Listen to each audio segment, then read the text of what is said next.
His great message is the evanescence of life, how it goes so fast, and he's good at it.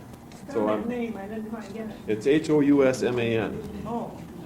He was a British academic who worked for years and years teaching Latin, and either Oxford or Cambridge, I believe. And in his spare time, he wrote these beautiful little crystalline lyrics, well worth reading. I might suggest sometime in the future, if you're interested in continuing with poetry, that you maybe have a series on Housman and Hopkins and Hardy, three fascinating poets, very different in message and tone over the end of the 19th century. Hopkins being the most inventive and the greatest of the three, a Jesuit priest who gets inside human emotional experiences like nobody else, and also wrote some of the greatest devotional poetry of the 19th century. Some of you may have come across it. Do you know God's grandeur? Yeah. Glory be to God for dappled things, right? For skies of coupled color as a brinded cow. Anybody like text they could share today while we're doing some more Dickinson? And I have, this is my complete one, so I would like to be back at the end of the hour. Anybody else would like? Okay. All right. So today we have Love and Death, right? And not the American novel, but go ahead anyway. So let's continue with some of these love poems. We just began them, and I think we'll find that death is not as depressing as it might be in imagination when Dickinson talks about it, because she, for the most part, does not find the concept of death depressing. The real pain for Dickinson is inside the soul, in the human spirit, and real conflict for tragedy is interior, not exterior, and death is ultimately, as we saw last week, an exterior phenomenon. She's perfectly comfortable that when death comes, he's going to come as a gentleman, right? Is he not? Maybe a surprise, but still a gentleman. Let's start with a few poems about the strength of love, positive ones. One of my favorite poems of this type is not thoroughly successful all the way through, but still expresses the great mystery of love as well as any poem that I've read. It's number 480 in here. Why do I love you, sir? You have that? Again, the number system in this paperback is the number in parentheses. Number 480 on page 117. She's responding to a question by the person she loves, who says, "Why do you love me?" And the truth is, of course, that there are no answers to that question. You cannot give intellectual reasons for why you love the person you love. That is just the way life works, is it not? What does Emerson say about beauty in the eye? Because it's beautiful, and I have an eyeball, I'm compelled to see it. Right? You remember? No. She says, "Why do I love you, sir? Because," and then you see a hyphen, right? I mean, oh, I love you. Somebody once said to me, "I love you because of your gariness." And she wouldn't define it any more than that. And so she goes that far, and then she says, "The wind does not require the grass to answer, wherefore when he pass she cannot keep her place. Because he knows, and do not you, and we know not. Enough for us the wisdom it be so. The lightning never asked an eye, wherefore it shut when he was by. Because he knows it cannot speak, and reasons not contained. Of talk there be, preferred by daintier folk. The sunrise, sir, compelleth me, because he's sunrise, and I see. Therefore, then, I love thee." Isn't that nice? Yeah. It's a lovely poem. What she's working on is something that the questioner hasn't perceived, which is that love is a process of interaction and compulsion, right? It's an interior phenomenon. She says she uses three images to answer the question. That is, in fact, to avoid answering the question. There's no answer to because. She says, "The wind does not require the grass to answer, wherefore when he pass she cannot keep her place." I mean that's absurd. The grass bends when the wind blows because the wind is blowing. And when you are here, right, I love you. Okay, this is response to your power. And she gives another one. "The lightning never asked an eye, wherefore it shut when he was by." We do not have power over automatic reflexes. So when the lightning flashes, we blink. Right? When I see you, I love you. And then the most beautiful of these, I think, is the last of the images. The sunrise, sir, compelleth me, because he's sunrise, and I see. What does it mean to be compelled here? I like this better than the other images, because the other two images are images of refusal or inability to respond. There's no way a piece of grass can stand straight in a wind. And the I must respond reflexively, and that's an image she wants to work very strongly with. One does not choose to love, one loves. But this is the nicest of them, isn't it? Because what she's saying is that you cannot not look at the sunrise. Right? It can't be done. I try in the morning. I drive to work at 6:45, and there are the Cascades lying out there in amber, which she would love, and even eating breakfast, and I've seen it day after day after day, and I'm trying to read a book or think about class, and my eyeball keeps going up there and looking at the colors changing. The sunrise, sir, and the key word, compelleth me. Why? Because he's sunrise, and I see. In other words, it's my nature. It's my nature to look at beauty. And so her answer is to throw it right back, almost as though she's angry, right? Therefore, then, I love thee. It's a lovely poem. And as good a description of what love is like, I guess, as anything, right? You can't answer those questions. I always notice that when I go around Green Lake and I see the lovers going around arm in arm, right? They're all so different, but they are, right? They attach themselves the way people want to attach themselves. Let's look at a couple of others. 729, altar when the hills do.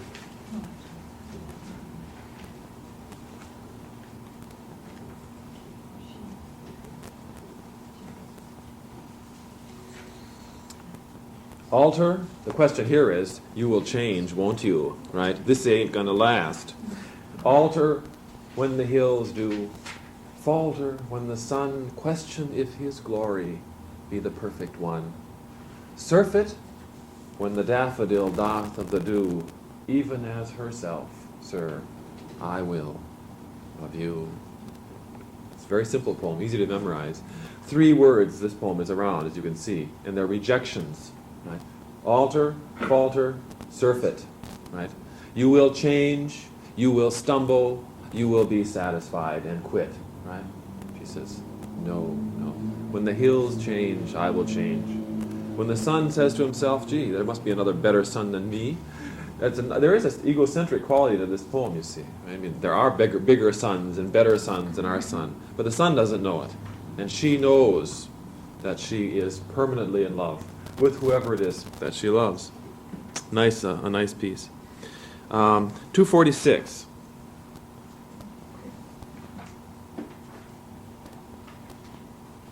This is less successful than some of the others.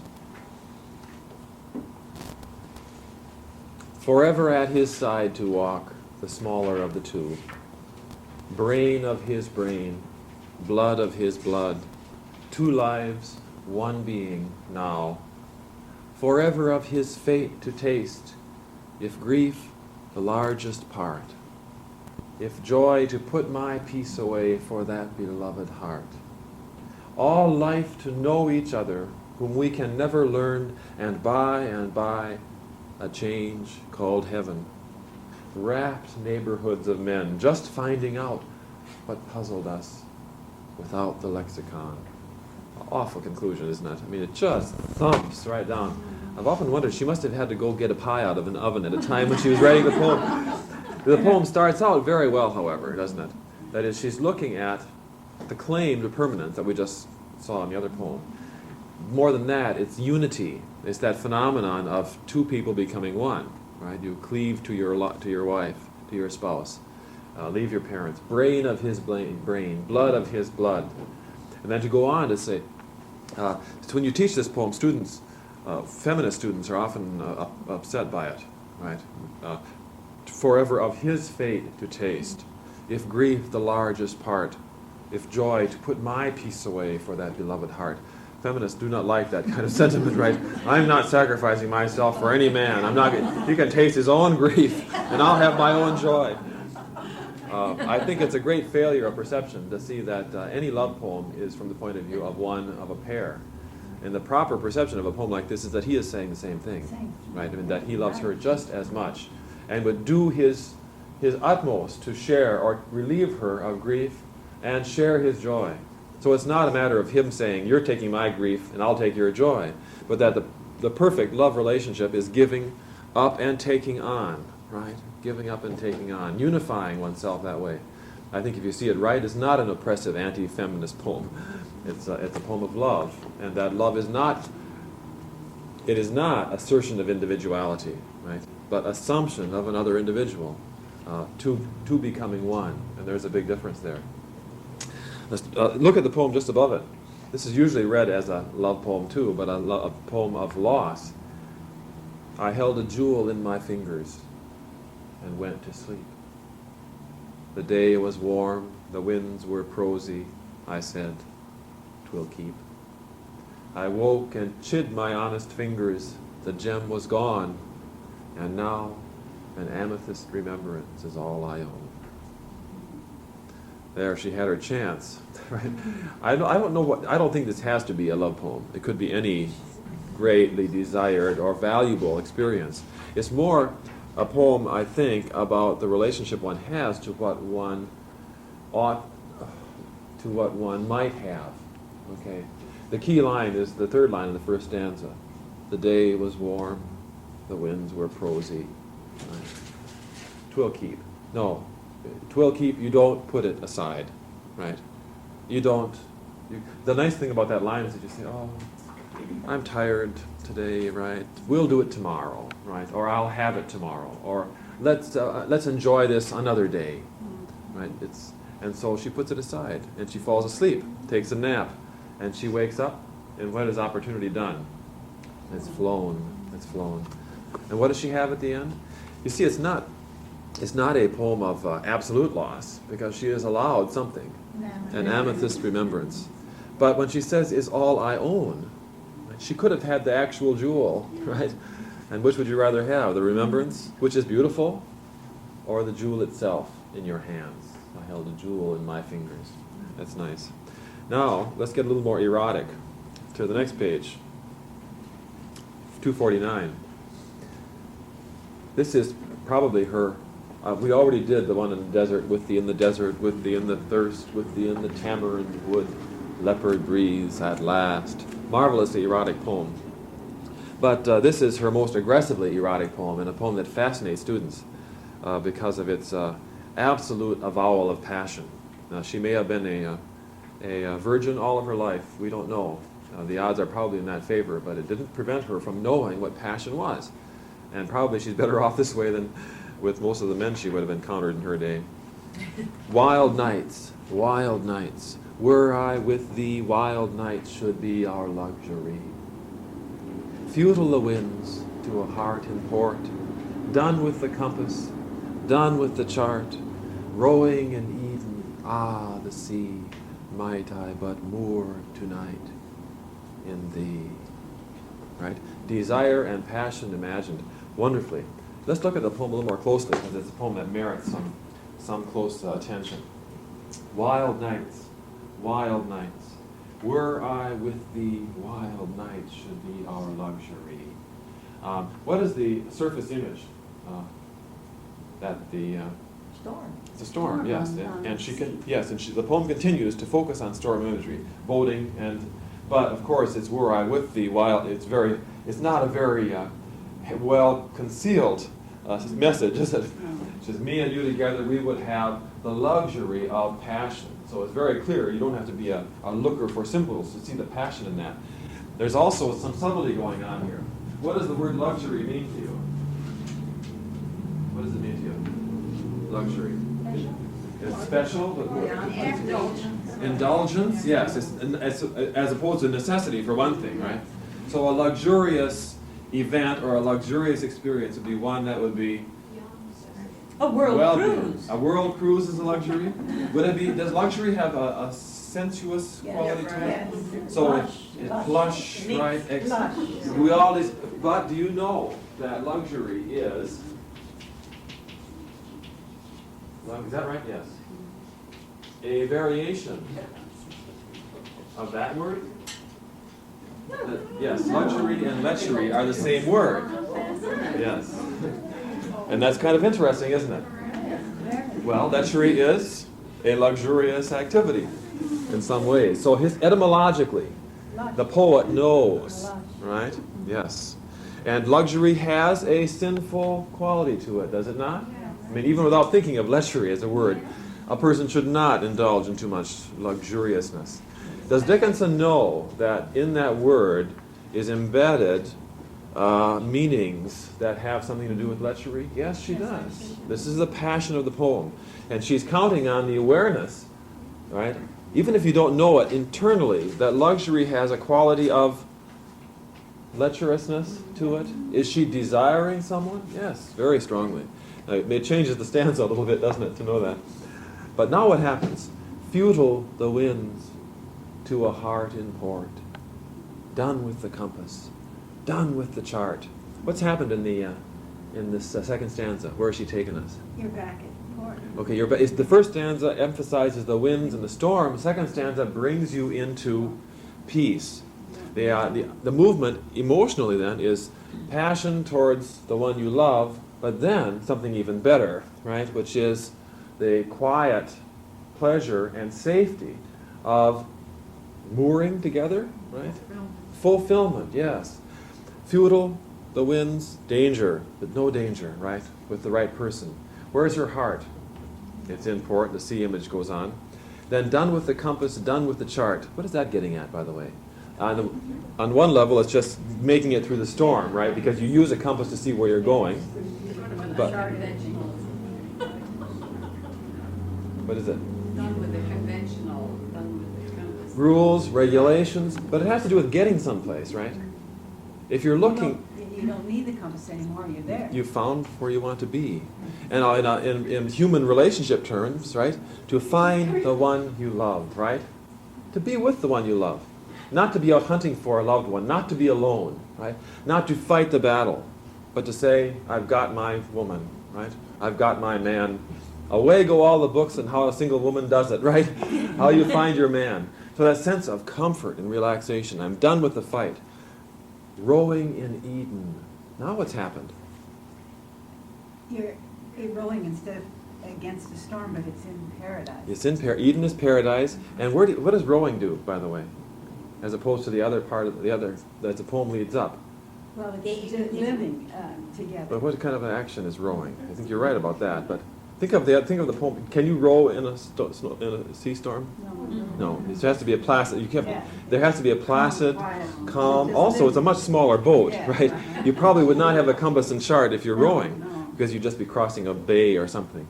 So she's focusing down her imagery to the peace of Eden or paradise, right? Is rowing a pleasant activity? Yes, you can just imagine the sea, and then the wish. Takes you back to the beginning. Might I but moor, dropping anchor, right? Tonight, in thee. And one of the curious qualities of this poem is that she reverses the male-female imagery. She takes the male imagery and allows the man she's speaking to take the female, but it's that sense of comfort, relaxation. It's a very passionate poem. Very nicely done. That's another case where either one could say that. Either way, yes, yeah. When I was engaged to my wife and we were living apart before we got married, I used to type that up and send it to her in a letter. Well, this was 16 years ago, so I don't do this anymore. I've learned. You don't think that's right? No. Okay. Turn to 322. I'm too old. Too old. Besides, you're not apart. That's true. It's hard to write letters. That's the key to it all. It helps, by the way, when you are apart for doing such things. Yeah. There came a day at summers full entirely for me. I thought that such were for the saints, where resurrections be. The sun, as common, went abroad, the flowers accustomed blew, as if no soul the solstice passed, that maketh all things new. The time was scarce profaned by speech. The symbol of a word was needless, as at sacrament the wardrobe of our Lord. Each was to each the sealed church, permitted to commune this time, lest we too awkward show at supper of the Lamb. The hours slid fast, as hours will, clutched tight by greedy hands. So faces on two decks look back, down to opposing lands. And so, when all the time had leaked without external sound, each bound the other's crucifix. We gave no other bond. Sufficient troth that we shall rise, deposed at length the grave, to that new marriage, justified through Calvaries of love. To have love and then to lose it, right? And to have as your main hope for the future that you'll be reunited after death is what this poem is about. Yet the poem has a curious balance to it, doesn't it? I will be reading another one, which is anguish at separation. This one uses a lot of imagery, of Christian imagery, yes, there's a great deal of Calvary and sacrifice of Christ, and then the sacrifice that she is going through at separation. But at the same time is making a claim of the value of it, right? She's saying, I know what a wonderful image it is. The hours slid fast, as hours will clutched tight by greedy hands. So faces on two decks look back, bound to opposing lands. Isn't that lovely? That's a lovely stanza. I assume that this is a poem to Wadsworth, a minister that she fell in love with, who was married and moved to San Francisco. But she was very much in love with this man, and quite a few of her love poems are poems of separation. There was no possibility, there was no actual love romance. In fact, the odds are that he never knew about it. But she, all the same, knew what this man was like. She fell in love with his personality. And when he moved to San Francisco, that was opposing lands, as you can see. And yet the poem, even though it's a poem about separation, is a poem about love and claiming it. There came a day at summer's full, entirely for me, right? Think of this in the context of all of her poems about her littleness, right? Her smallness. I was just a mouse in the house, all that business. And here she says, everybody else was going about his business. True? Yes. The sun as common went abroad. Right? But it goes about his common, but this was my day. I had my day. It maybe only was a day, and no more than a day, but entirely for me. There's a certain amount of pride in this business. I know what love is. And I knew the pain of it too, because she makes a claim between the pain of her loss and what Christ did, right, which is sacrifice himself. She says, it is sufficient. Is it, by the way? Sufficient troth that we shall rise, deposed at length the grave, right? The grave will lose his power, to that new marriage, justified through Calvaries of love. Calvaries of love strikes me as an awful lot of pain, doesn't it? Doesn't it you? And yet, it was, yes. She never had him. Yes. But she says here, sufficient. Yes. It's sufficient. It's enough, all the same. Now let's look at another poem. Here she's claiming it. Here is a poem which doesn't end up with quite such strength. Turn to If You Were Coming in the Fall, 511. This is a fine poem of housewife imagery. Now this has to do with the uncertainty of their separation. If you were coming in the fall, I'd brush the summer by with half a smile and half a spurn, as housewives do a fly. One of the somnolent housewives in her other poems. Usually her housewives are very careful about the flies and things, but this is the kind of housewife we were talking about at lunch, right? Who, when the fly, instead of killing it, she's very comfortable. With half a smile and half a spurn, as housewives do a fly. If I could see you in a year, I'd wind the months in balls and put them each in separate drawers, for fear the numbers fuse. If only centuries delayed, I'd count them on my hand, subtracting till my fingers dropped into Van Diemen's land. That's the South Pole. If certain, when this life were out, that yours and mine should be, I'd toss it yonder like a rind, and take eternity. But now, uncertain of the length of this that is between, it goads me like the goblin bee that will not state its sting. The problem in the poem? She doesn't know, right? Give me a date, she says. Give me a date. If I can see you on August 1st, 2040, great. I want It's just the opposite of this one, you see. Sufficient troth, she says, it is that we will meet after death, right? That death will, then that's all I need. This one, she says, I don't know. I would do anything to know. Right? If it was centuries, I'd go 1, 2, 3, 4, 5, 500 years, great. If it was months, I'd wind them in balls the way a housewife winds up her knitting, right? Put them in separate drawers so that the numbers wouldn't fuse and you could get through them the right way. She says, if it's just a matter of life, right? If it's just eternity, what would I do with life? I'd toss it yonder like a rind.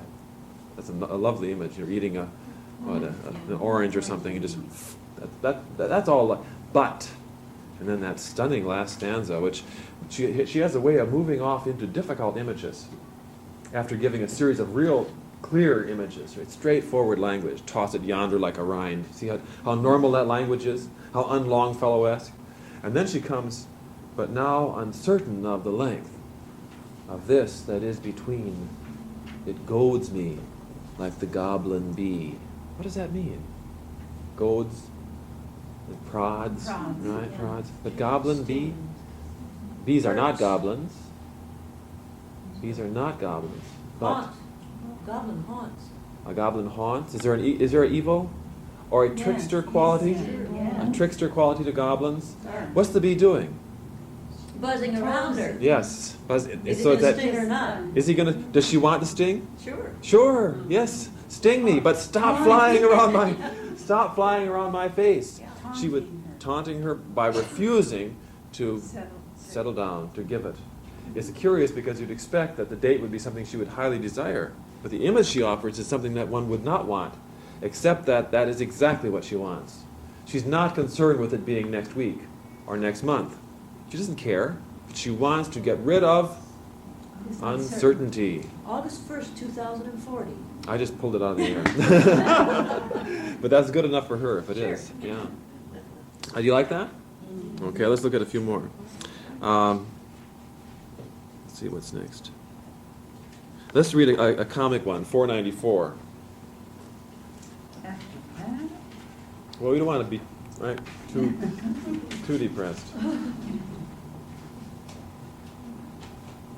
Well, here's the love poem I never have read out loud to anybody. Let's try it first. 491. See if you like it. I don't have it starred or anything, so I wasn't impressed with it when I read it. While it is alive, until death touches it, while it and I lap one air, dwell in one blood, under one sacrament, show me division can split or pair. Love is like life, merely longer. Love is like death. During the grave, love is the fellow of the resurrection, scooping up the dust and chanting, live. You like that? Thank God. Yes, that's what God does, right? Creating it. I can see now why I didn't like the poem. I don't like the first stanza of this poem. The first stanza for me is almost unreadable. I don't understand what she's getting at. But the second stanza works very nicely, doesn't it? Has one very nice line. Love is like life, merely longer. Right? Is anything longer than life? She says, yes, it is. Love. Okay, 494. Going to him, happy letter.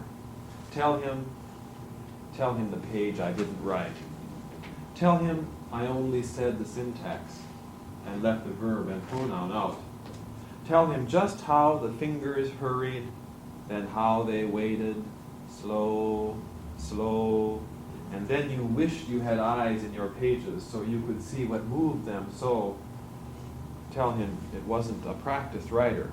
You guessed from the way the sentence toiled, you could hear the bodice tug behind you, as if it held but the might of a child. You almost pitied it. It worked so. Tell him, no, you may quibble there, for it would split his heart to know it, and then you and I were silenter. Tell him night finished before we finished, and the old clock kept neighing day, and you got sleepy and begged to be ended. What could it hinder so to say? Tell him just how she sealed you, cautious. But if he asks where you are hid, until tomorrow, happy letter, gesture coquette, and shake your head. Where is she hiding her letter until tomorrow? Yeah, so don't tell him where I'm keeping it until I mail it, she said.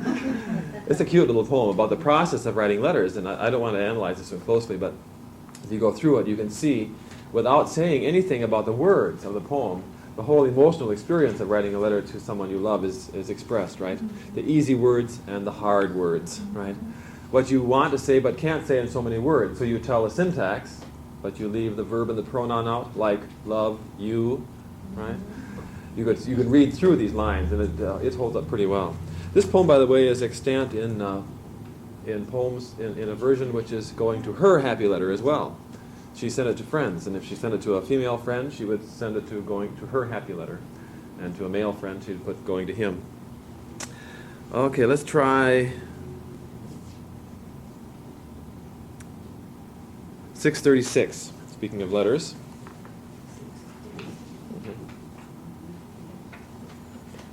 Now we just had one about writing letters. Let's try one about receiving a letter.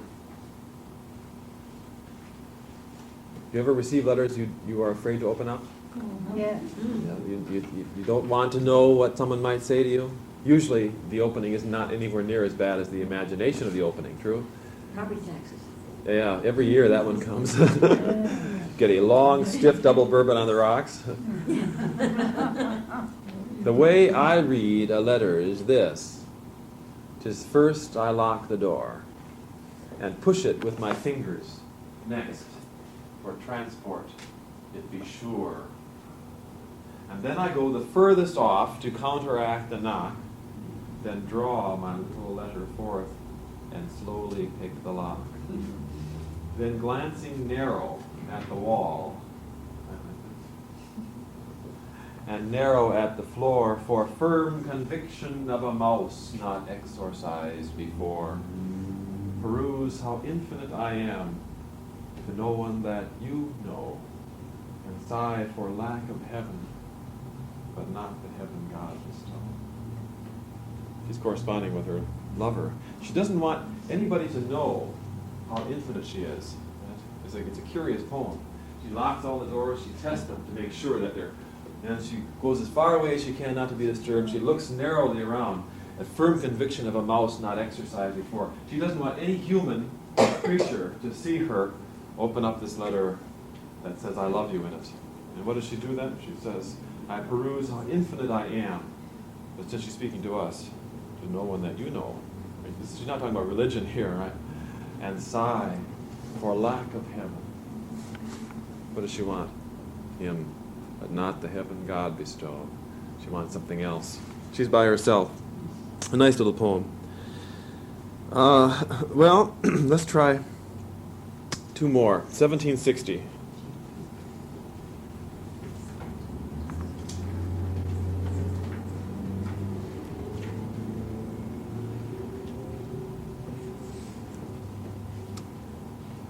Elysium. Do you know what Elysium is? Heaven. Paradise, right? Greek paradise. How far away is it? She says, Elysium is as far as to the very nearest room, if in that room a friend await, felicity or doom. What fortitude the soul contains, that it can so endure the accent of a coming foot, the opening of a door. It's a nice poem, huh? The strength. Is she right again? Yeah. You know, I can remember times when I could hear footsteps coming up the hall, right?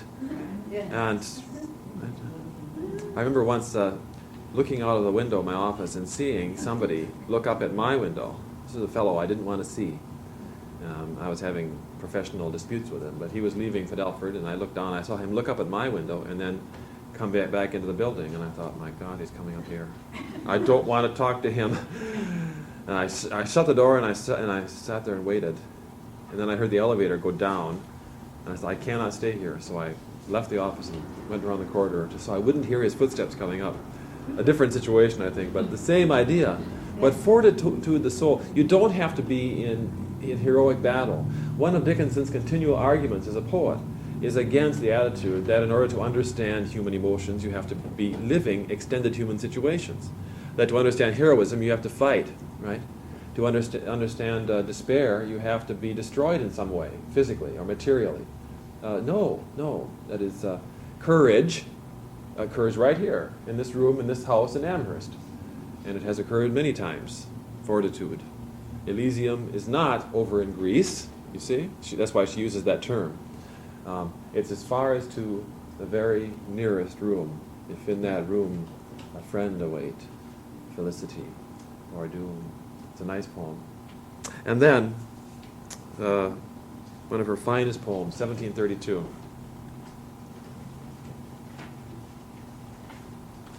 My life closed twice before its close. It yet remains to see if immortality unveil a third event to me. So huge, so hopeless to conceive, as these that twice befell. Parting is all we know of heaven, and all we need of hell. Right? It's a poem. I have to admit that it took me years to understand the last two lines. I understand the magnitude of the claim. Right? My life closed twice. It's a kind of death to lose someone you love, isn't it? Before it's closed. Now, this is in reference to the first two loves that she had. One died, one went away. And she's saying, I don't know, I'm still alive. Maybe I'll have a third event. But she doesn't really want it, does she? There's a sense that I've experienced this. So huge, so hopeless to conceive. Beyond imagination. And this is working towards her definition of the peculiarity of love. It is only definable through experience. If you haven't fallen in love, if you've never felt that linkage or whatever it is that it does to you, where all of the world is seen through the eyes of the passion and love you have, you can't define it. I'm doing Shakespeare right now, and Shakespeare writes about love. We're doing Othello, which is a play about love, and next week we're going to do Antony and Cleopatra, which is even more interesting because it's about mature lovers, right? People who have been around a few times, both of them. And I have about, I would say, half of my students who say, I've never been in love. I don't understand this. And so there is a certain experiential problem a teacher can have when you're dealing with these. They tend to have not much trouble playing the game of Romeo and Juliet, for example. They're all older than 14. But they don't see Romeo and Juliet in the terms that Dickinson is talking about. I mean, this is, after all, 14 years old. But one of the peculiarities of Antony and Cleopatra, and what makes the play fascinating to adults, and not fascinating to 18-year-old college students, is that Cleopatra is on her fourth or fifth man. She's already been around with Julius Caesar and heaven knows who else. And Antony's been around. Both of them play the game of love. Have you read the play or seen the play? If you have, you remember that the opening acts are great because neither of them is in love. But they love playing about being in love, don't they? I mean, they are he says, I am the world's greatest lover, and she says, I am the world. It's just natural for us to come together. Now, it doesn't make any difference in playing the game that this is going to destroy the Roman Empire, or could, right? But they love, but then what happens is the play develops. They start to believe in their roles, right? And so a game, which starts out, I mean, she is considers, well, I'll try Caesar Augustus after you, maybe, and after you know, who else? But then she finds herself trapped by a role, so that the end of the play has to do with death and the consequences, and she ends up loving it, doesn't she? So it's a play which is seriously explores the meaning of love for somebody who's not a child, not an adolescent, but who is mature, and still finds that there is a seductive quality towards the passion that they create through their words that condemns both of them. It's a tragedy after all. It doesn't have to be. Usually Shakespeare makes fun of love, Twelfth Nightish, right? And usually the plays in which he doesn't make fun of love, there is a certain amount of condemnation to take place. Othello is, after all, too stupid to be believed. But in the end of Antony and Cleopatra, there is a kind of nobility that comes through it, right? It's not a matter of murder and suicide. It's a matter of going out the way you want to go out, with style, with class. And Cleopatra has lived for 2,000 years in our historical memory because she knew how to go. So you feel all right at the end of that play. I mean, it's sad.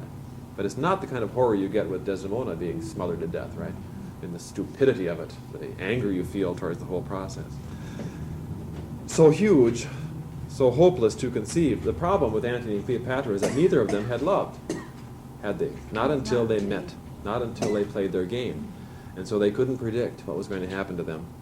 As these that twice befell. She says, I have loved. And then you get this strange last couplet. Parting is all we know of heaven, and all we need of hell. What does it mean? To get to heaven, you have to, if one of them goes to heaven, it has to part from the other. No, I don't think so. That's what I thought for years, but I'm pretty sure that it has a different meaning.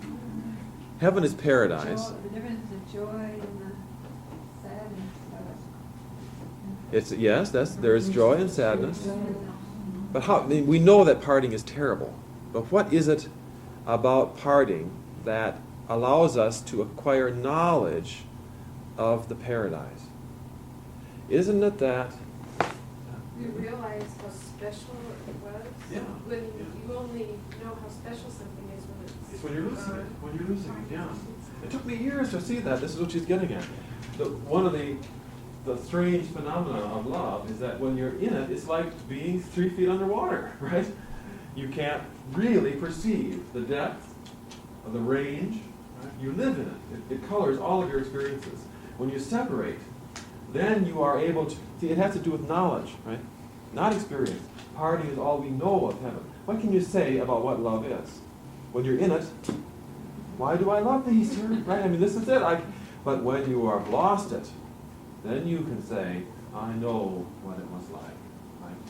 It's lost. It's what I have lost.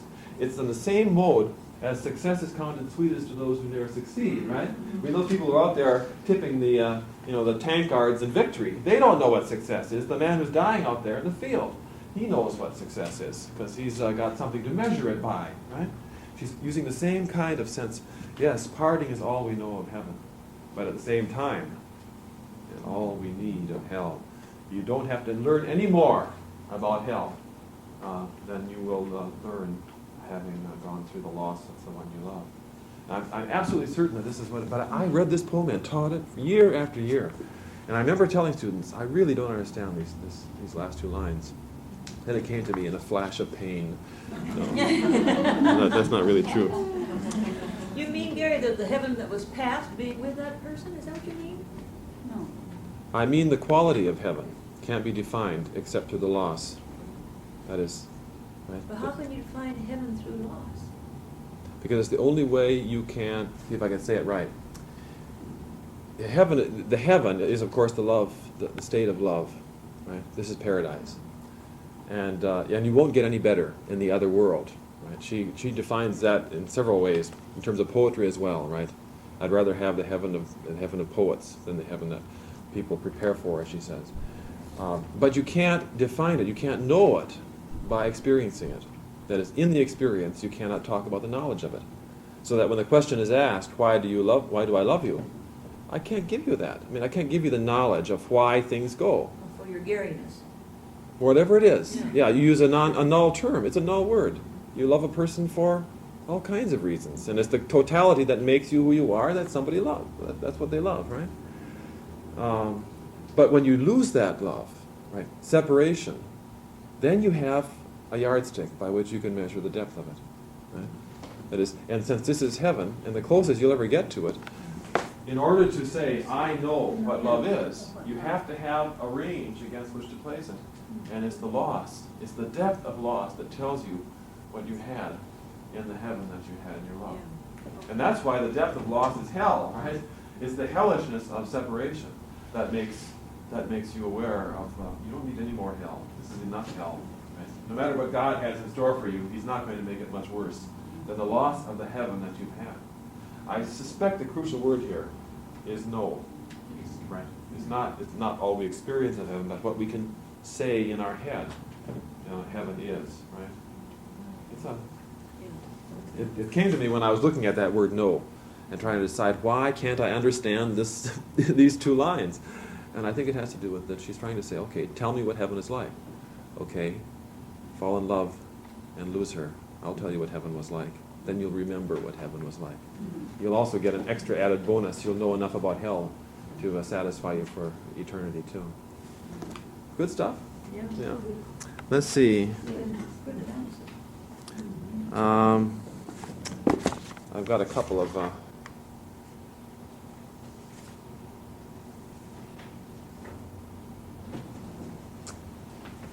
I don't find it.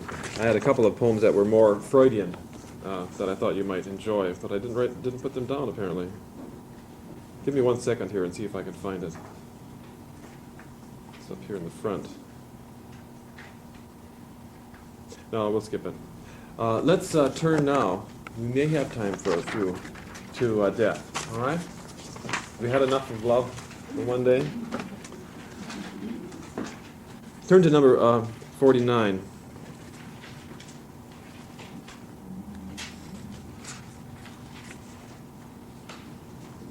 Now, when I said that Dickinson, for the most part, accepts death, that doesn't mean she enjoys the experience.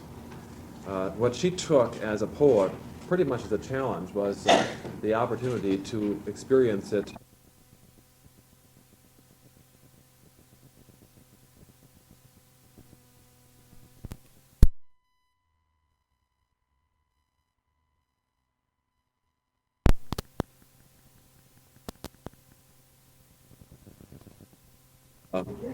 life that the body has. You can see, for example, this is a conventional 19th century death. The child is lying in her bed in her home, and in fact her eyes are not even shut, right? So that it's not as though she was in a coffin in a mortuary. She lay as if at play her life had leaped away, intending to return, but not so soon. And then that sense of, it's not only that she's going to continue or pick up where she left off, but the sense of pausing is what she's working on. Her merry arms half dropped, right? Not dropped, not held aloft, but paused, as if for lull of sport, an instant had forgot the trick to start. That is, somehow she's paused in the midst of game, and then forgot how to keep on going, like a doll has been, whose mechanical works have been hitched in some ways. Her dancing eyes ajar, as if their owner were still sparkling through for fun at you. Her mourning at the door, devising, I am sure. That is, this is her mourning is the eternity that she's just entered, finding a way to get this child, to force her sleep. Force goes against what? The vitality, the energy, right? You're going to stop, you're going to get this one, the death is going to have this one, to force her sleep. So light. And then the great paradox of death, of course. So deep. Never to be awakened again. John Crowe Ransom has a marvelous poem on the same theme. Do you know it? Bells for John Whiteside's Daughter? Brown study. Yes. To say her browns. Now go the bells, and we are ready. To say we are sternly stopped. To say now go the bells, and we are ready. We are sternly stopped. To say we are vexed at her brown study, lying so primly propped. This little girl. The poem, that's the last stanza. The poem leads up to her, to that through the incredible vitality of this little girl. Who's right? the John Crowe Ransom. He remembers seeing her from his high window as she picks up a stick and chases the geese on the grass out in front, and the geese who cry, and geese, alas for the little girl with heart, right? And with rod who makes them chase. And he says, I just can't come to terms with the fact that this energetic child is lying there in a brown study. I once assigned this as a topic for an essay in a class, and I didn't tell them what brown study meant, and one of the students did not look that up, and she had a long extended interpretation of the poem as a discussion of a dead turkey being cooked, because the turkey would be a brown study, and the geese, the whole business, ruined the whole poem. It's a lovely poem. Bells for John Whiteside's Daughter. And some of you may also remember in the same line, Ted Rethke's poem, Elegy for Jane, my student, right, killed by a horse. And that poem also works towards the vitality of the girl. She was, all the images there are images of her as a little bird, like a sparrow, right, moving away with all that energy. It's curious. Those are poems I use in that lecture that I give. But now let's look at one that's the diametric opposite, 187. On the one hand, death can appear to be so light, so deep. On the other, how many times these low feet staggered. Only the soldered mouth can tell. Try, can you stir the awful rivet? Try, can you lift the hasps of steel? Stroke the cool forehead, hot so often. Lift, if you care, the listless hair. Handle the adamantine fingers, never a thimble more shall wear. Buzz the dull flies on the chamber window. Brave shines the sun through the freckled pane. Fearless, the cobweb swings from the ceiling. Indolent housewife in daisies laying. Right? Turns the poem, it's total opposite. What is it about death that she's seeing here?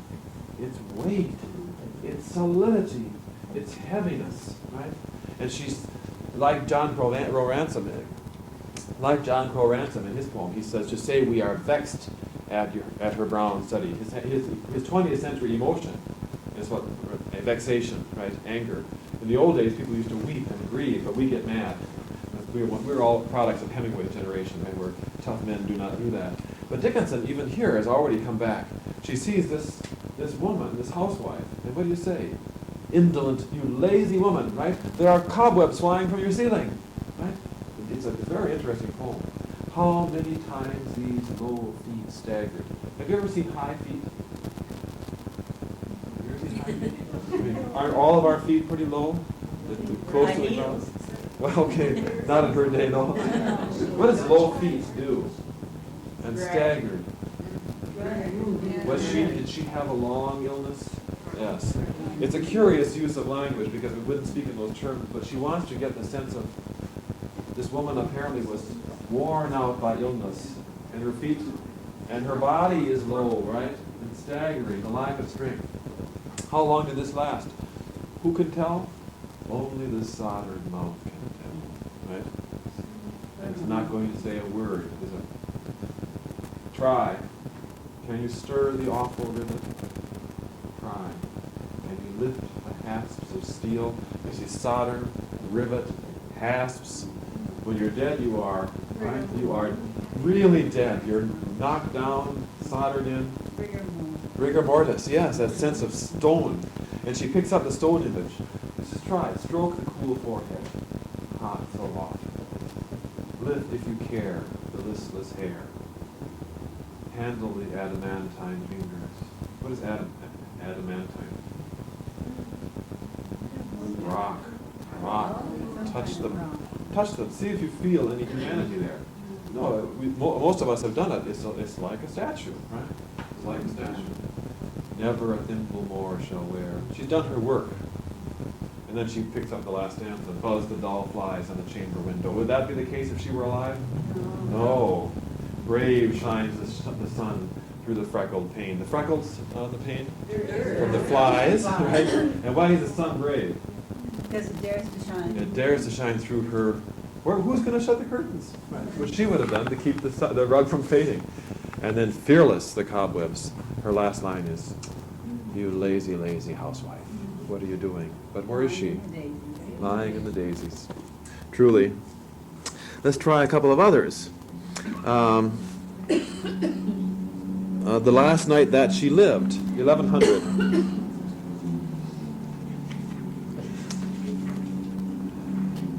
The point, of course, is that, and it's a point we made last fall with Robinson's poem about his mother.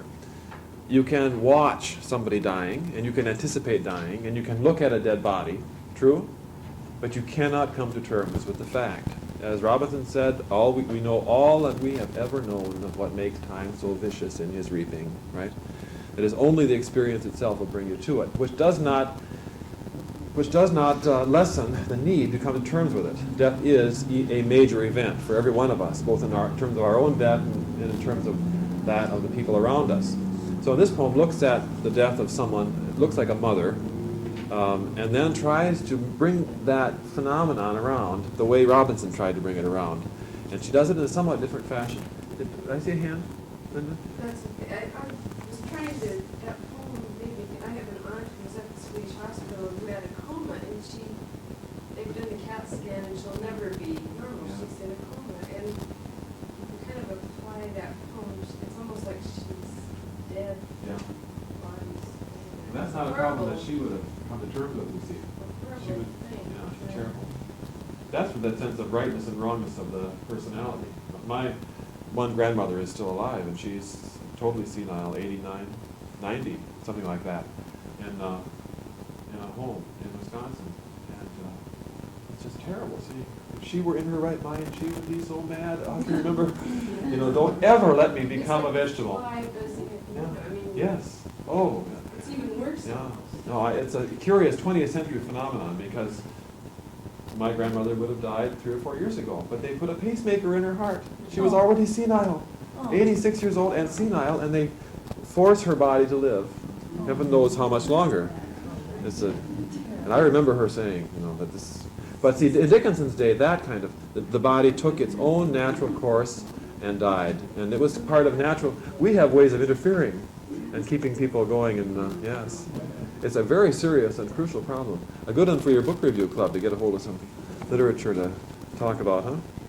The last night that she lived, it was a common night, except the dying. You notice that most major human experience is common to everybody else, right? She says there came a day in summer's full entirely for me. Everything else was going about its normal business, but this was my day. And the same thing happens here. It was a common night, except the dying. This to us made nature different. We noticed smallest things, things overlooked before by this great light upon our minds, italicized as 'twere, as we went out and in between her final room and rooms where those to be alive tomorrow were. A blame that others could exist while she must finish quite. A jealousy for her arose, so nearly infinite. We waited while she passed. It was a narrow time. Too jostled were our souls to speak. At length the notice came. She mentioned and forgot. Then lightly as a reed bent to the water, struggled scarce, consented, and was dead. And we placed the hair and drew the head erect. And then an awful leisure was believed to regulate. I'll clarify that last stanza with another reading. This is, however, primarily a poem of the way the other people responded to it. I mean, the woman who dies naturally, normally, the way people die, right?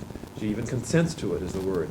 But the rest of us have to come to terms, and the curious image we get originally is we notice smallest things, things overlooked before, by this great light upon our minds, italicized as 'twere, new major visions of what life is like. That she's very sensitive, for example, to the crucial phenomenon of lastness, right? In this room, the lady is lying, and she will never leave this room again. Right? I mean, you and I, we're all going to get up and walk out of here, and we'll catch the bus, and we can think next week I'm going to come and catch the bus and go back. Right? We can make plans, but when death is there, you think in new terms. And so the person who's watching the death is thinking in terms of finality. We went out and in. She says instead of in and out, she turns it around to see. We go, they can continue going out and in between her final room and rooms where those to be alive tomorrow were. Right? It's that sense of we can keep on going. And then she says, we felt jealous for her, for all the other people who go about existing when she has to die. But she does not imply that the woman who's dying feels jealous that way. I mean, she's busy doing something else. But the rest of us start feeling it's not fair. Right? And we all know how that feels. It's not right for this to happen. And so they wait and watch. Their souls are jostled. And then she mentioned and forgot. Right? She's speaking, and then she forgets what she's saying. Her mind is probably not completely working. And what does she do? A lovely image. Then lightly, as a reed bent to water, struggled scarce, consented, and was dead. I hope I go like that when it's my time. And now that woman's finished her business, but then the problem comes. And this last stanza was one I had to work on. We placed the hair and drew the head erect. And when you've done the details, what do you have? An awful leisure was belief to regulate. What does that mean? We placed the hair and drew the head erect, and then an awful leisure was belief to regulate. It ends very strangely. What she says, after you've done what you have to do, which is wash the body and set it up and comb the hair, what do you have? Plenty of time. Awful leisure. Yeah, to do what? Belief to regulate? The endless time of separation. Partly, but what does that got to do with belief? Yes? All right. If Yes, if you're a Christian, what do you have to do? You have to put this in terms that your belief will control them. You want to say she's gone for good, but belief says she's gone into God's hands, right? But is it easy? No. No. She's not going to give us the easy Christian's way out, which is God will help you. You just go there and pray. No, she has some doubts about that. I mean, about ministers and all. We'll see that when we see there's been a death in the opposite house, as if the minister owned the house and little boys besides, she says, right? No, but you still have to regulate your sense of loss, right? And your awareness of death, and that's what belief is for. You have a long time to do it, and it's not pleasant. But all the same, we must live on. She's dead, we're not. We continue. And it's belief that you go to, right? It's belief that you go to for help and support. But you cannot assume that when the time comes, it's going to be automatic, right? That all of your lifelong Christianity is going to be there. You may go through a period of time where you are blasphemously angry with God for it happening, right? But regulation is a crucial word. Regulation are external rules, are they not? And in a sense, what a Christian does is say, I have these, and I will use them when the time comes, with awareness that they may not be my natural personality trait at a time like that, right? A Christian doesn't necessarily have to argue that he is purely Christian in his temperament. It says nobody is. But what religion does is give you rules, ways to respond to life, based upon long-held beliefs to get you through times such as this, when she is dead, right? And you still have to live. Now, in practical terms, ministers and priests don't always handle it the right way, but individuals still must come to terms with it. Let's try. The opposite, I do not go generally to that dark night. Absolutely. As far as the dying person, yeah. Do you know that poem, Dylan Thomas poem? Now, she tends to say, "Die peacefully, accept it. It's part of nature, perfectly fine." Consents. Consents isn't giving up exactly, but Dylan Thomas says, "Fight all the way." Yes, and this is to his father. Do not go gentle into that good night. Rage against the dying of the light, which is preferable, by the way. Depends on the Oh, situation. consent and go with it. To consent, to go with the flow, so to speak. No, Drift off in a marijuana dream. Yeah. It's better to rage. I think Do you? rage now, whether you admit it or not. Oh, it's hard on your blood pressure. That is, you won't have any pressure at all in the Well, wild. it So. doesn't do any good if you go anywhere. No, we've talked about this in classes before, and I tend to argue that you have to go case by case. I think that what Thomas is saying in that poem about his father, have you come across it? Yeah. What he's saying is that be yourself till you die, Yeah. right? You were always a man who fought, and don't give up. Don't become somebody else just because you're going to die. I want to see you go out like Dad. But I don't have to go. Yeah, well, you have to go. Mind over matter. You might not have to go. I don't, you have to go sometime. Yeah. He doesn't have the same Christian one. No. This is very different, yeah. And he doesn't see that. But it has more to do with his father's consistency towards himself. That is, he's saying, I don't want you to become somebody else. You always were a fighter, right? Fight until you die. It must be awful to see a father who was a fighter become a passive, Yeah. will-less person. And he's saying, Dad, don't do it. Get up there. Have you ever heard him read it? No. Yes, on the They have it record I on have. record. Yes, yeah. Really? It's powerful. Well, and he went out full speed himself, didn't he, when the time came? So, okay, let's try another one. This one is, if I can find it here.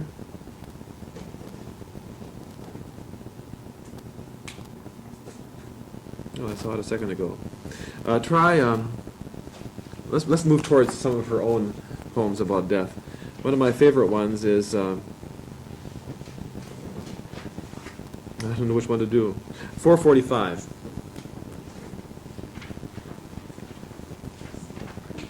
Here's a...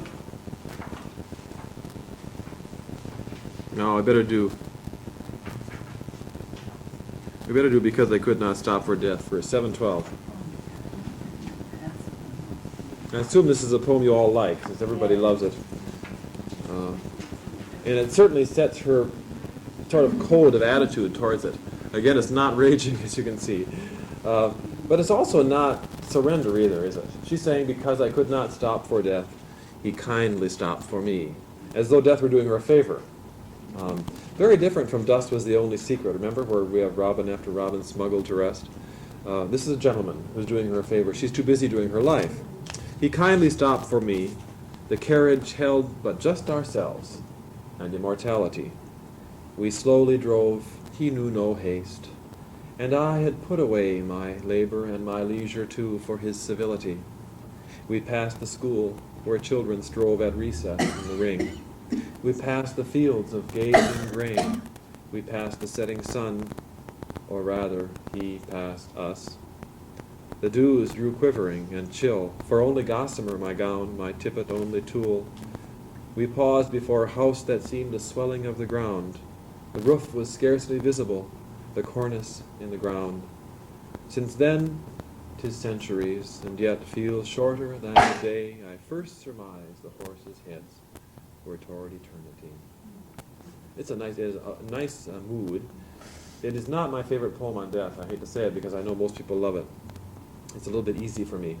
But I like her claim, if I can put it that way. And I like one nice touch in it. You notice how smoothly the poem moves until you get to the middle? That is, she's speaking in normal terms, right, about getting in a carriage and riding off. And then we pass the fields of gazing grain, we pass the setting sun. The poem is just doing its own business. And then she interferes with that. Or rather, he passed us. Can you feel that as you're reading the poem?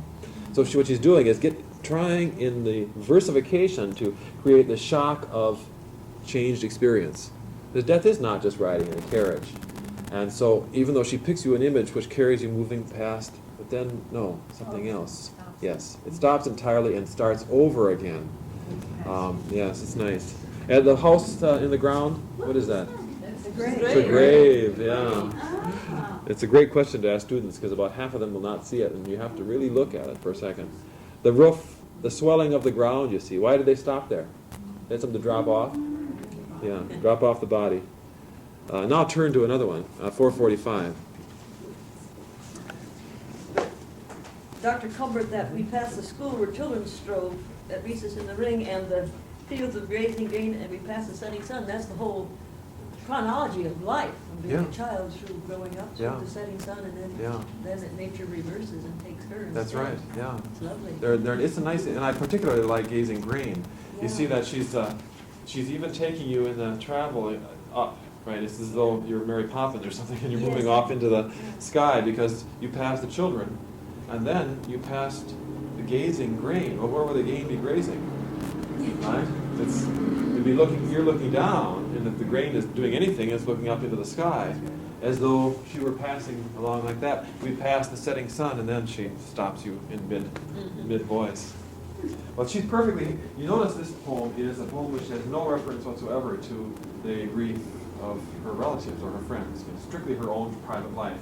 Right? I'm going about my business, and then I was interrupted and taken away. This is a poem which turns the dead person's experience into exploration of how she thinks back on what it is. It was just this time last year I died.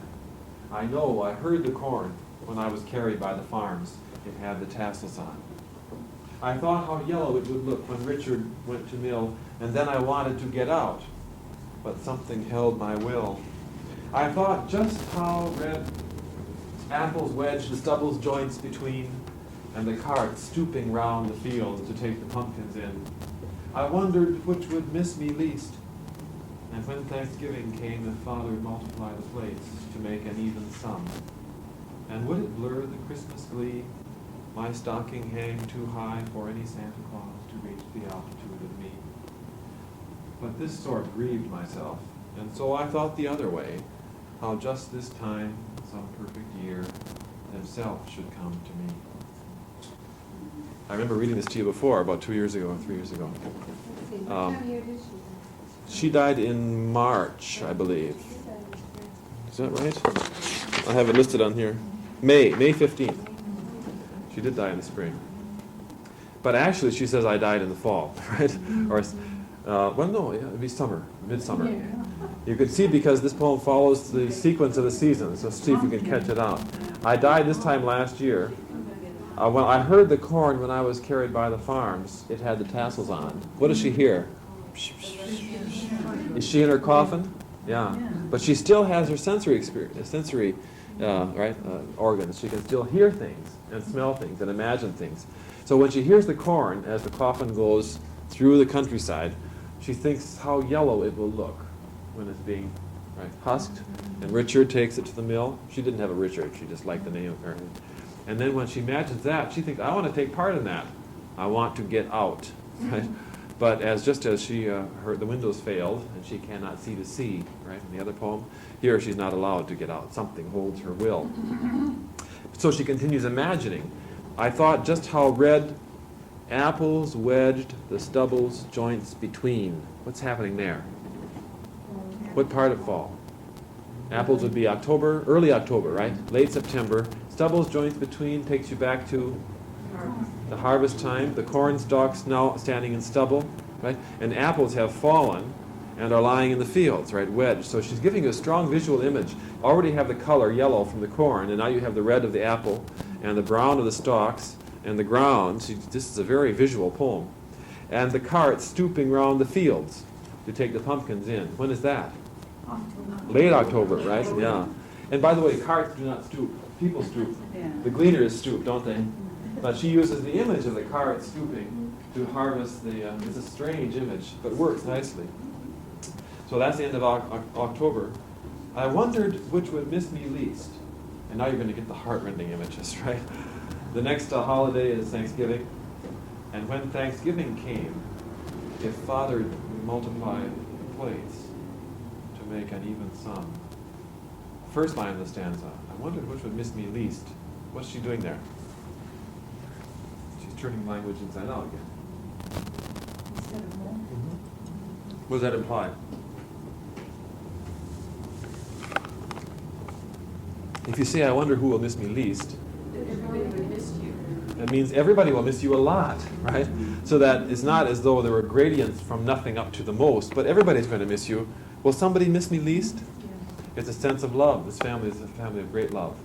And the next, that brings her to a thought about habits and customs. And if Father would multiply the plates to make an even sum, what would that mean at Thanksgiving? Invite somebody over so they have. No, I think it's the other way around. What's happening? They have the whole family there for Thanksgiving, and every Thanksgiving, what does Father do? 2, 4, 6, 8, 10, right? But there are only 9 people here, right? It is the habitual motions that include her, but she's dead now, right? And so they set the table for the people that way they have set the table for years and years. And then Father says, Emily's not here. You do that, don't you do that? I do It's it, exactly. not for death, but Yeah. for absence. Yeah, just habits going on. Yeah. And then there's going to be another one, the next Legal Christmas, for everybody. the next holiday. And when she thinks of Father being so hurt by the habit, but this, and then would it lure the Christmas glee? My stocking hang too high for any Santa Claus to reach the altitude of me. Another Christmas festivity, you put everybody's stocking up, but you can't put Emily's stocking up, can you? There's no presents for her this year. And so she finds that she's feeding on her own grief, isn't she? But this sort grieved myself. I mean, why? What good does it do to egg it on? And so she says, wait a minute, let's get realistic.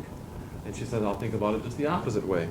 I thought the other way, how just this time, some perfect year himself should come to me. The good times are coming yet. They will all come around to her eventually. She doesn't all the same want to think too hard about them thinking about her. That's where the pain is, right? That awful leisure belief to regulate, which they are going through down there. But from the dead person's point of view, A nice reversal. Is it? I'm going, they'll start coming. yeah, I got here first. I'm lucky. I'll have the plates all ready for them. called Have Yourself a Merry Little Christmas. Yeah. It doesn't. It's not a very merry poem, I would say. Turn to 465. 465.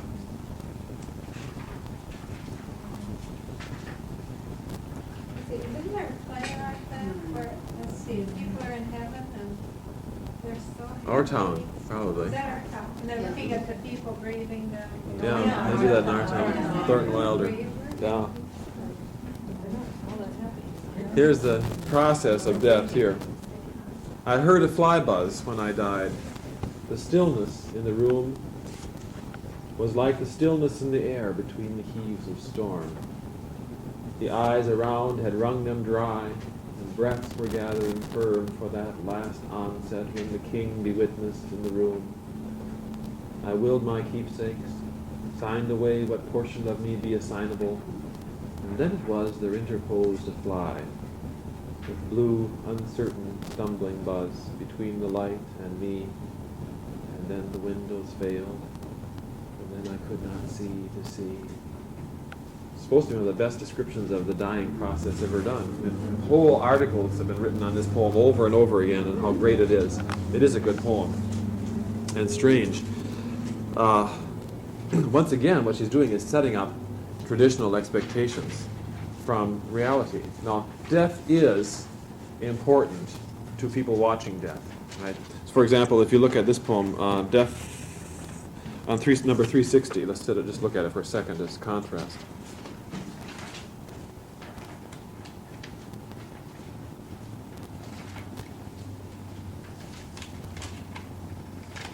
Death sets a thing significant. The eye had hurried by, except a perished creature, entreat us tenderly to ponder little workmanships in crayon or in wool with, this was last her fingers did, industrious until, I don't want to go on much further, but she's saying here is, in this poem, is that death, that italicized light, things become important, major, as a result of it. But it's strictly from the point of view of the observers. So you go through and say, here was the last piece of knitting that so-and-so was doing, right? She worked all the way till she died. How little we knew at that time. You can hear all the language going on. But this one, I heard a fly buzz when I died. It says that actually dying is like the reed consenting, right, to the water. The stillness in the room was like the stillness in the air between the heaves of... What is that like, by the way? People who live in Seattle don't very often get a chance to experience what she's talking about here. Yeah. Before. It's between the heaves of storm. We don't get heaves of storm very often. But in the Midwest, between. Yeah. Just right. It's when you have the big thunderstorms that you get in the East and Midwest, where the pause. See how I should say it. The pause is the break from regularity, right? That is, there are certain thunderstorms where the rumbling is the context and the ceasing from rumbling is the change. Okay, am I making sense? That is, out here, the pause is the context and the thunder, if we get it, is the shock. Yeah. Right? But there are storms where a break is so palpable, right? And she's working on that image. The stillness in the air was like the stillness in the air between the heaves of storm. Meaning, pregnant, right? I mean, you're just waiting for the next one. You've had one. Right. It's the drop the other shoe phenomenon, right? You're waiting for the break to get back. And so things are going on, action, by turning the image inside out. So a thunder is not a crack, but heaves, right? Extended. And the death is that everybody's waiting, right? Here's going to be another one. They're waiting for that moment. The eyes around had wrung them dry. What does that mean, by the way? There's no more tears. No more tears. It's a nice image because it takes you back to her housewifely things, right? You wring a washcloth until there are no more. And eyes you do not wring dry, do you? No. But you can cry them dry, combining the images. And breaths were gathering firm. What are people doing?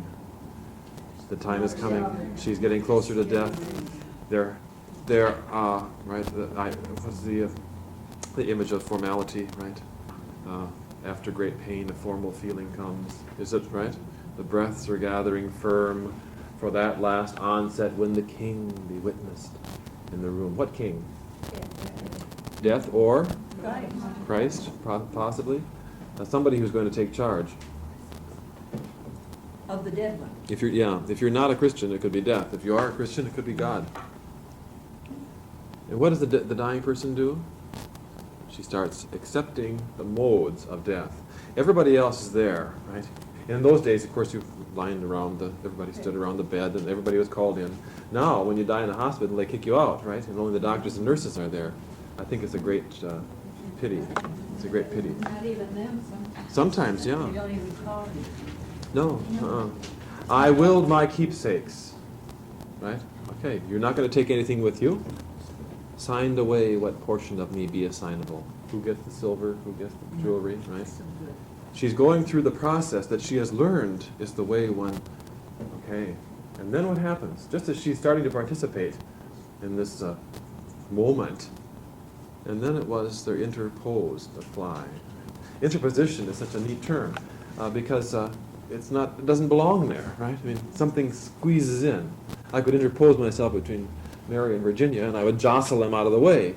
And the fly comes into her sequence, right, of events, and as she's going about willing herself, right, she's distracted and she's watching.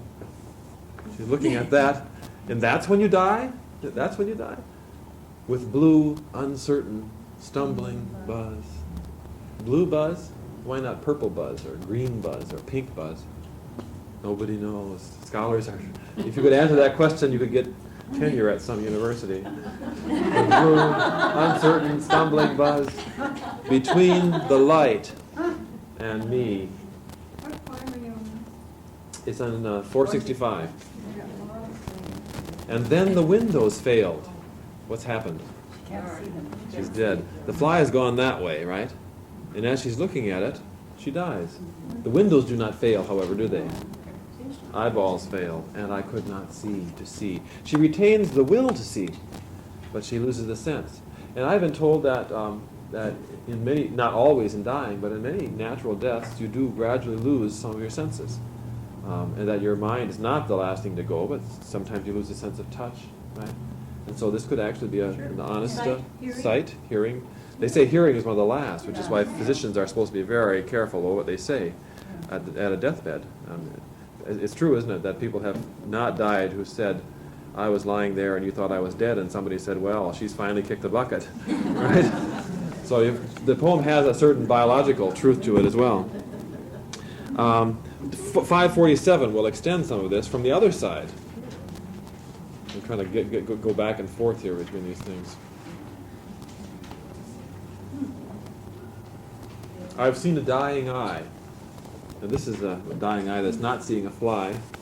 Run round and round the room in search of something, as it seemed, then cloudier become, and then obscure with fog, and then be soldered down, without disclosing what it be to a blessing I've seen. They never do tell you, do they?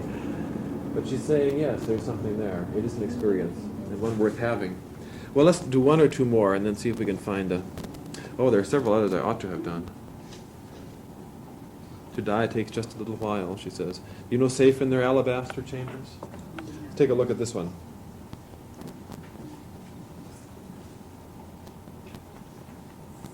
This is a poem of two versions, and it's always fun to have students vote on which one they like best. I'll read the two of them. What's the number? 216. Here she's talking about all the people who are dead. This is Thanatopsis' situation. Safe in their alabaster chambers, untouched by morning and untouched by noon, sleep the meek members of the resurrection, rafter of satin and roof of stone. Light laughs the breeze in her castle above them, babbles the bee in a stolid ear, pipe the sweet birds in ignorant cadence. Ah, what sagacity perished here. Try it again, she says. I'll try it a different way. Safe in their alabaster chambers, untouched by morning and untouched by noon, lie the meek members of the resurrection, rafter of satin and roof of stone. Grand go the years in the crescent above them, Worlds scoop their arcs and firmaments roll. Diadems drop and doges surrender, soundless as dots on a disk of snow. Which is the better one? First one, you think? I like hearts and bowls. Yes, most critics say the second one is the better one. And this is the two alternative stanzas are good examples of the change in her technique over a couple of years as she becomes more confident as a poet. And certainly the first one is a lighter stanza, isn't it? It's more amusing and there's some wit to it as well. By the way, rafter of satin, what would that be? Coffin. Yes, in the coffin. Okay. Light laughs the breeze in her castle above them. The world goes about its business, right? This is like the one I read to you that's like the husband poem, right? The world goes about its, everything's happy, babbles the bee in a stolid ear. There's that sense of pipe the sweet birds in ignorant caves. Okay, but the real powerful poem is the other one. So I will argue that you look at the second stanza.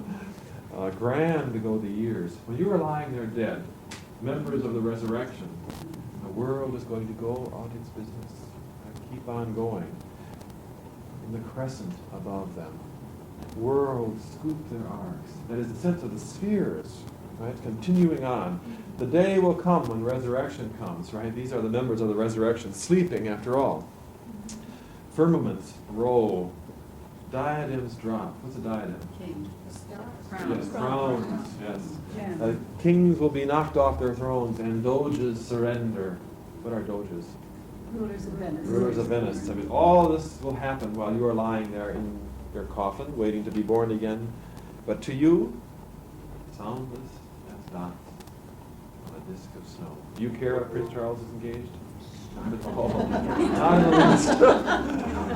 That's a lovely last line, I think, the sense of... Right? In other words, major, universal, and human experiences will occur, but not to you, right? To somebody else. It's like Mark Twain saying it didn't bother him at all when the dinosaurs went around for a million That's years. He had more trouble in his own right. 74 years than he ever did then. He'll be coming back with Halley's Comet now. I hope so. Yeah. Turn to 1078. It's a short one. This is a painful one, but fun to remember.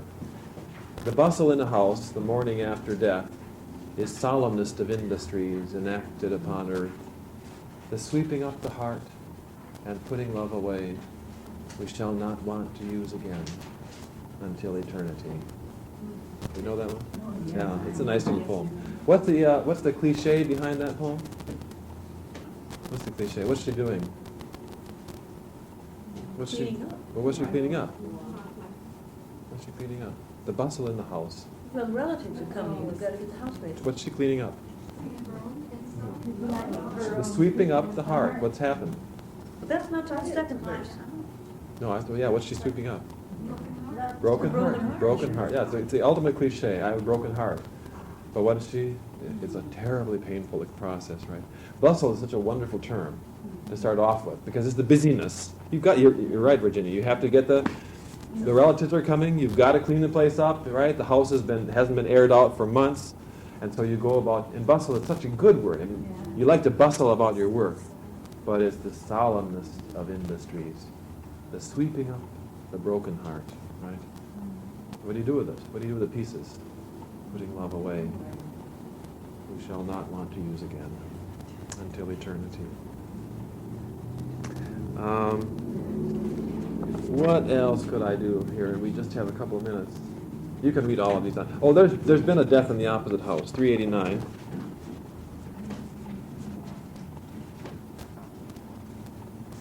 We just have to do houseman next year. We just have to, yes, put him off. Sweep him up then. This is this is the analytical point of view. How can you tell when someone has died? Because of customs, right? Because of traditional experiences. If you've read A Death in the Family by James A.G., you know that the imposition of ritual is so important in the shock. It's a wonderful novel. If you haven't read it, you ought to read it. It'll tear your heart apart if you like that. There's been a death in the opposite house. As lately as today, I know it by the numb look such houses have, alway. The neighbors rustle in and out, The doctor drives away. A window opens like a pod, abrupt, mechanically. Somebody flings a mattress out. The children hurry by. They wonder if it died on that. I used to when a boy. The minister goes stiffly in, as if the house were his, and he owned all the mourners now, and little boys besides. And then the milliner, and the man of the appalling trade, to take the measure of the house. What's he measuring, by the way? But measuring the house as well. No, the body. Yes, literally, but in a sense, aren't you being tested at this time? To take the measure of the house. There'll be that dark parade of tassels and of coaches soon. It's easy as a sign, the intuition of the news in just a country town. It's a nice little poem. It does. So much of this, we've changed our customs, but they're not totally changed. My wife has an ingrained genetic need to make a hot dish for the neighbors when someone dies, right? She just has to do it. And it's traditional where she comes from, where we come from, for the neighbors, even if you don't know them well, and you can imagine the little kids on the street and the sidewalk seeing the ambulance come to the door and the priest come up. Remember in Death in the House how the priest tries to own Mary and she doesn't want to be owned by him? Marvelous images. The children don't always carry it. When my mother died, the children came and told me that she used to give her Yeah. At the time? at the time. Yeah. The day I got there, she died. That's nice. Little children Yeah. would knock on the door and brought me something. But their mother gave up. Yeah. Most children would be somewhat frightened by the magnitude They were of it. wanting you to. And your mother's They brought probably me said they that. brought me cookies and cake or something. Let's finish up here with this section by going to 1716 and getting a definite